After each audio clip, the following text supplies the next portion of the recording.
Hi, welcome to Serin's kitchen. இன்றைக்கி நம்ம கிச்சனில் எல்லாருக்கும் ரொம்ப பிடிச்ச ஒரு ரெசிபி தான் பண்ண போகிறோம். அதே சமயம் நிறைய பேர் என்கிட்ட கேட்ட ரெசிபியும் கூட. என்னென்னு பார்த்தீங்கன்னா பாஸ்தா தான் இன்றைக்கி நம்ம கிச்சனில் பண்ண போகிறோம். இதை நிறைய பேர் கேட்டிருந்தீங்க, அவங்களுக்காகவும் தான்.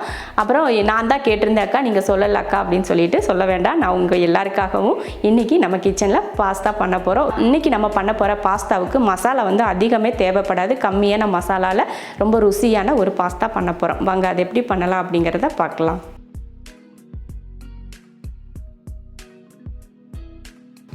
ஒரு பாத்திரம் வச்சு தண்ணி ஊற்றிக்கலாம். இப்போ ஸ்டவ் ஆன் பண்ணியாச்சு. தண்ணி கொதிச்சு வரட்டும். அதுக்கப்புறமா நம்ம பாஸ்தா சேர்த்துக்கலாம். நான் இது 1/4 கிலோ பாஸ்தா எடுத்திருக்கேன். இந்த மாதிரி நீட்ட பாஸ்தா தான் எடுத்திருக்கேன். உங்களுக்கு எந்த பாஸ்தா வீட்டில் இருக்கோ அதையே இதே மெத்தடில் செய்யலாம். இப்போ தண்ணி கொதிக்க ஆரம்பிச்சிருச்சு. இதில் பாஸ்தாவை சேர்த்துக்கலாம். அடுத்து எண்ணெய் ஊற்றிக்கலாம். ஒரு 3 ஸ்பூன் அளவுக்கு எண்ணெய் ஊற்றினா தான் அந்த பாஸ்தா வெந்து வரப்போ ஒன்றோட ஒன்று ஒட்டாமல் வரும். அடுத்து தேவையான உப்பு.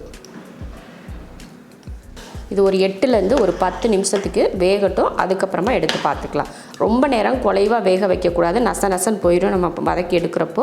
அதனால் நல்லா உதிரியாக நம்ம பாசுமதியெல்லாம் எந்த மாதிரி ஒன்றோட ஒன்று ஒட்டாமல் வேக வைப்போமோ அது போல் இதையும் வேக வச்சு எடுத்துக்கணும். ஒரு 8லேருந்து ஒரு 10 நிமிஷம் போதும், அதுக்கு மேலே வேண்டாம்.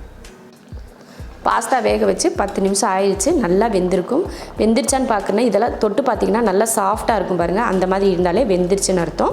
இப்போ அடுப்பை ஆஃப் பண்ணிவிட்டு இதை தண்ணியை வடித்து எடுத்துக்கலாம். பாஸ்தா பாருங்கள், தண்ணியை வடித்து எடுத்தாச்சு. நல்லா ஆறிட்டுருக்குது. இப்போ தாளித்து விட்டுறலாம். ஸ்டவ் ஆன் பண்ணி கடாய் வச்சு எண்ணெய் ஊற்றிக்கலாம். எண்ணெய் காஞ்சதுமே 2 பெரிய வெங்காயத்தை நல்லா பொடியாக வெட்டி வச்சுருக்கேன், அதையும் சேர்த்துக்கலாம். சேர்த்துட்டு இதை நல்லா வதக்கிடுவோம்.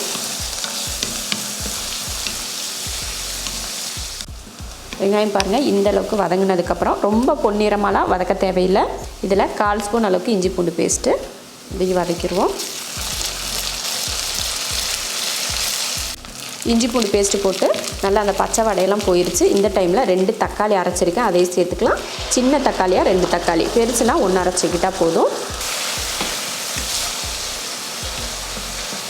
இதில் 1/2 ஸ்பூன் அளவுக்கு மிளகாத்தூள். தக்காளி சேர்த்ததுக்கப்புறமா மிளகாத்தூளையும் சேர்த்துட்டு ஒன்றா கலந்து விட்டுருவோம்.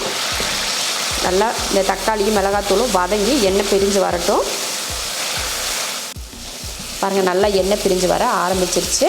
இந்த டைமில் கொஞ்சம் உப்பு சேர்த்துக்கலாம். நம்ம பாஸ்தாவில் உப்பு போட்டு தான் வேக வச்சுருக்கோம். இருந்தாலும் இந்த கிரேவிக்கு கொஞ்சம் உப்பு சேர்த்துக்கிட்டோம்னா நல்லாயிருக்கும் இல்லையா, டேஸ்ட்டாக அதுக்காக கொஞ்சம் உப்பு. அடுத்து டொமேட்டோ கெச்சப் நான் ஒரு 1/4 கப் ஊற்றுறேன். ஊற்றிட்டு இதையும் கலந்து விட்டுறலாம். அடுப்பை சிம்மில் வச்சிடலாம். அடுத்து நம்ம வேக வச்சுருக்கோம் இல்லையா, அந்த பாஸ்தாவை இதில் சேர்த்துடலாம்.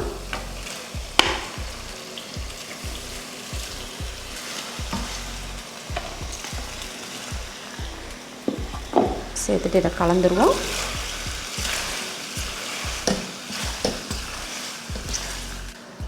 பாருங்கள், நல்லா மிக்ஸ் ஆயிடுச்சு.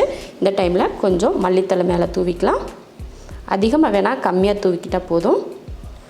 சூப்பரான ஒரு பாஸ்தா ரெடி ஆயிடுச்சு பாருங்கள். இதில் நீங்கள் முட்டை உடச்சி ஊற்றுறதுனாலும் உடச்சி ஊற்றிக்கலாம். மசாலா கூட பாஸ்தாவை போட்டு ஒரு 2-3 நிமிஷத்துக்கு நல்லா கலந்து விட்டிங்கன்னா அது நல்லா கலந்து வந்துடும்.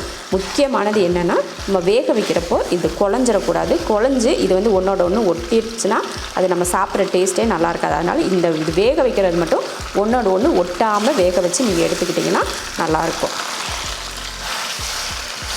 அவ்வளோதான், சூப்பரான ஒரு டேஸ்டியான ஒரு பாஸ்தா ரெடி ஆயிடுச்சு. இப்போ அடுப்பை ஆஃப் பண்ணிக்கலாம். இதே போல் பாஸ்தா நீங்களும் செஞ்சு பாருங்கள். செஞ்சு பார்த்துட்டு எப்படி இருக்குன்னு சொல்லிவிட்டு கமெண்ட்டில் சொல்லுங்கள். பாருங்கள், ஒன்று தனித்தனியாக இருக்குது பார்த்திங்களா, இந்த மாதிரி தான் இருக்கணும். அப்போ தான் நமக்கு சாப்பிட்றதுக்கே டேஸ்ட் நல்லாயிருக்கும். இதே மெத்தடில் செஞ்சு பார்த்துட்டு எப்படி இருக்குன்னு சொல்லிவிட்டு கமெண்ட்டில் சொல்லுங்கள். பிடிச்சிருந்தா லைக் பண்ணிவிட்டு ஷேர் பண்ணிவிட்டு நம்ம செரின்ஸ் கிச்சன் சேனலை சப்ஸ்கிரைப் பண்ணி பக்கத்தில் இருக்க பெல் ஐக்கானை கிளிக் பண்ணி வச்சுக்கோங்க.